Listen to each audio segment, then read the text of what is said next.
17 वर्षीय बहिणीने पाय धरले आणि आईने दोन्ही हातावर चावा घेतला आणि पुढे जे काय घडलं ते ऐकून तुमच्याही अंगाला काटा येईल। त्या पहिले व्हिडिओ पुढे बघण्यापूर्वी जर तुम्ही चॅनलवर नवीन असाल तर चॅनल सबस्क्राइब करा। घटना आहे वसईतील।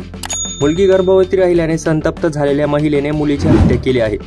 हत्या दडपवण्यासाठी मुलीने गळफास लावल्याचे आईने पोलिसांना सांगितले होते, मात्र शवविच्छेदन अहवालातून शनिवारी हा प्रकार उघडकीस आला आहे। हत्या करण्यासाठी तिच्या अल्पवयीन बहिणीने देखील मदत केली।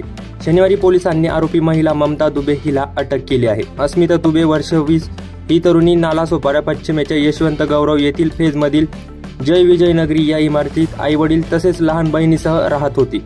गुरुवारी दुपारी तिने गळफास लावून आत्महत्या केल्याची फिर्याद तिची आई ममता दुबे वय वर्ष 46 हिने नालासोपारा पोलीस ठाण्यात दिली होती।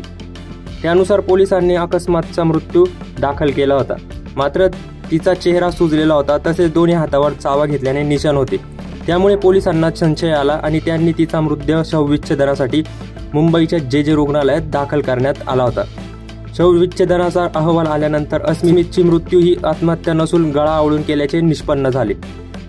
याबाबत माहिती देताना नालासोपारा पोलीस ठाण्याचे वरिष्ठ पोलीस निरीक्षक विशाल दळवी यांनी सांगितले की मयत अस्मिता ही गर्भवती राहिल्याने तिच्या आईला समजल्याने ती प्रचंड संतापली होती।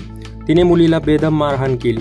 तिची 17 वर्षीय लहान बहिणीने तिचे हातपाय धरले तर आई अस्मिताने दोन्ही हातावर चावा घेतला तसेच दोरीने गळा आवळून तिची हत्या केली। ही हत्या दडपवण्यासाठी तिने अस्मिताने गळफास घेऊन आत्महत्या केल्याचा बनाव रचला होता।